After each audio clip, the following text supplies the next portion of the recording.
Hello friends, in this video we are going to learn how to convert your PowerPoint presentation into a PDF format.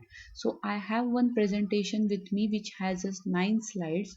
I want to convert it into a PDF format. For that I have to go inside a file, click on the save as, give it a name, whichever name you want like ABC or something like that. Select the location where you want to save.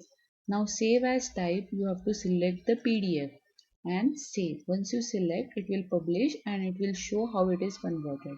Now here you can see each and every slide is converted into a PDF format and each slide is converted into a single page.